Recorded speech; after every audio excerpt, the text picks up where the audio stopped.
Want me to duck up some girl's life? Hell nah.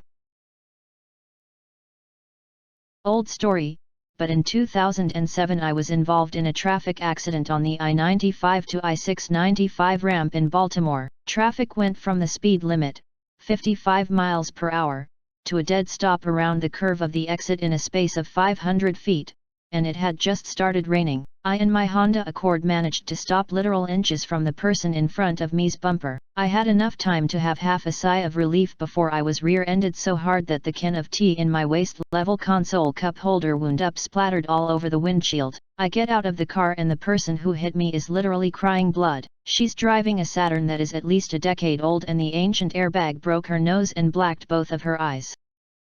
She's also crying for real, because this is her only transportation. I go duck, grab an umbrella out of my now weirdly shaped back seat, and hold it over her while she sobs, explains her brakes had been locking up lately and she was literally on her way to the mechanics, and tries to text her boyfriend to pick her up. She's crying so hard that she drops her phone twice.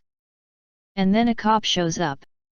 Baltimore cops are bastards, so he writes this girl a ticket about failure to control speed to avoid an accident, and reckless endangerment and half a dozen other bullshit things to where the ticket would literally cost more than a new car and she might get her license revoked and or jail time.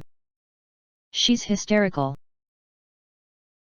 I talk to her, reassure her it's not her fault, and manage to swap insurance info. Fast forward 2 months. I had mild whiplash, but I am healed up and mostly good regarding the accident. Have a new car and everything. I get a notice in the mail that I am requested to be a witness for this poor girl's trial for her ticket. Don't have to show, but it'd be nice. Duck if I'm gonna let that cop roast her.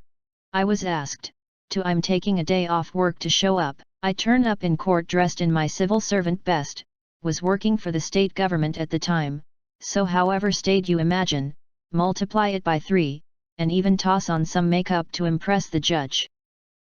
I wait 3 hours for her hearing, because hell if I'm gonna accidentally be late. The cop goes first, making up a bunch of bullshit about how recklessly she was driving to have hit me in an accident he was probably 10 miles away from witnessing from his response time. Then the judge calls me, and I stand up. Cop looks this weird combo of surprised Pikachu.jpg and pissed. Like he didn't expect me to show. Poor girl was already crying and starts crying more, so I get to the stand, get sworn in, and tell the truth, the whole truth, and nothing but the truth. So I day that we were going exactly the speed limit. I know, because I checked my speedometer in surprise that there wasn't more traffic. That she was following a proper distance behind me, because I'd checked my rear view mirror and she was a ways off. That it had just started raining after a dry week, so the road was greasy as duck and I knew that because I'd almost slid into the car in front of me, only saved by my car's ABS, that her wheels had locked because I'd heard the screech and seen the skid marks, and that she definitely wasn't at fault because she was on her way to get her car's old-ass ABS fixed. And I mentioned that the cop didn't show up until 20 minutes later. I know this sounds like an and everyone clapped moment, but the judge did thank me for doing my civic duty and turning up. And I got a quick hug from the poor girl after the judge dismissed her charges. Anyway, Baltimore cops are bastards, and if you can turn up in court to fight a traffic ticket, even someone else's, you should do so. Now to the comments. I was a bit nervous at the part where you said she knew her brakes were faulty, or words to that effect, but it's nice that it turned out okay. Yeah, that part seems weird. It's legal to drive without ABS of course, but as the driver she shouldn't have volunteered that info at all either. It's not an excuse or anything. I wasn't able to stop in time and shut up. She's totally at fault though. Failure to control speed and such, aside from almost always being at fault when rear-ending someone, just probably one simple ticket though. My car has an ABS sensor fault that won't go away on my dash. Mechanic says there is nothing wrong with the sensor. I tested out the ABS brakes safely and they're working as they should. No idea what's going on. I do drive carefully though, just in case my car decides to not stop properly. It has meant that even though I'm driving the speed limit, people do crazy overtakes to get that car space I've left for safety in front of me. Bless you for being a good human. You're a rare bird. Like dodo rare. OP replied. I suspect that was why the judge was like, laughing face. He was used to the cops just saying whatevs and he had to accept it. The public defender's office in Bmore is literally fueled by solid compressed rage. Had an ex who worked there, so I don't know why I expected this judge to not roll with it. You sound like an awesome person. If I'm ever in Baltimore, I'd like to buy you a scone. OP replied.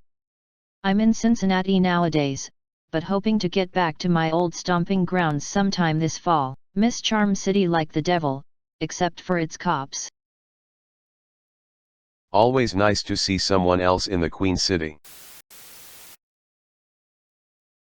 I T-boned a car one time during heavy rain, wet roads, and poor visibility. It was the other person's fault for pulling out for a left turn without seeing me coming. An officer came to the scene 20 minutes later and wrote in the police report that I was on my cell phone.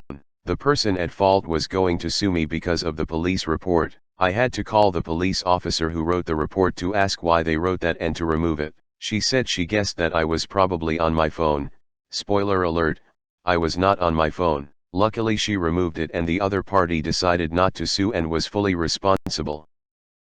But seriously. As a cop making up info on the police report that could clearly shift blame? WTF. You're lucky the cop actually did remove it from the report. Most cops would stick to their version of the story and there would be nothing you could do about it. It's your word against theirs. You don't know how grateful I am that the officer removed it. Being a 20-year-old kid, I would have been at her mercy and my life definitely could have been changed forever from that situation. I was lucky enough not to have many encounters with the police growing up, but when I was in my first crash, it became very clear to me that the cops are not there to help. It was a stressful situation, my car was still obstructing traffic, and all he wanted me to do was admit I was distracted somehow and at fault. If I had said maybe I looked at a billboard for a second, he would have written that it was my fault and just gotten on with his day. The first and only accident I was in, I was rear-ended by a police officer. He was a rookie. Him and his sergeant left the scene of the accident for 15 minutes while I waited at the side of the road. Another person driving behind me saw the whole thing, pulled over, and chatted with me while we waited. He told me how reckless the officer was driving and how it was clearly his fault. I was lucky to be uninjured. He was driving way over the speed limit without his lights on and I was at the top of a hill so he couldn't see me as he crested it. They split us up and after talking to him, sent him on his way. They asked me what happened, called me a liar when I told them, and pinned the whole thing on me.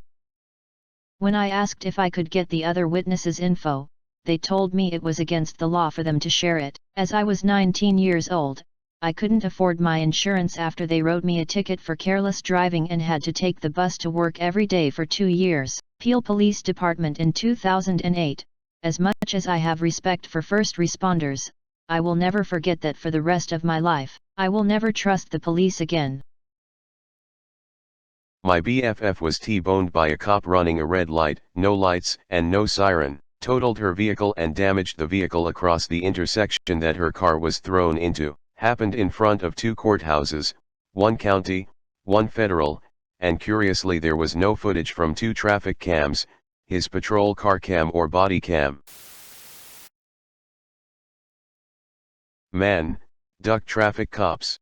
I got pulled over on a 35 miles per hour road doing 30 miles per hour. I was coming up on a turn that had a 15 miles per hour speed advisory sign, so the cop wrote my ticket for excessive speeding, traveling 15 to 30 miles per hour over the limit. You better believe I showed up to court. Cop had never even filled in where I was, what the speed limit was or what speed I was going. That shitty ticket got thrown out with the quickness. So, take this with a grain of internet salt. but I have been told that those yellow speed limit signs around corners are for poor road conditions, and you don't necessarily have to slow to 10 to 15 miles per hour for every turn, only if conditions warrant the slower speed. I know at least on my motorcycle in good conditions that most turns that have the yellow 15 miles per hour signs can be taken at 2 to 3 times that speed comfortably, not like I'm knee down or anything. My understanding of the advisory signs in NSW is that they are set so that if you were to come upon a stopped vehicle around the corner you can stop in time to avoid the collision. I bet that cop had skid marks of his own after you testified.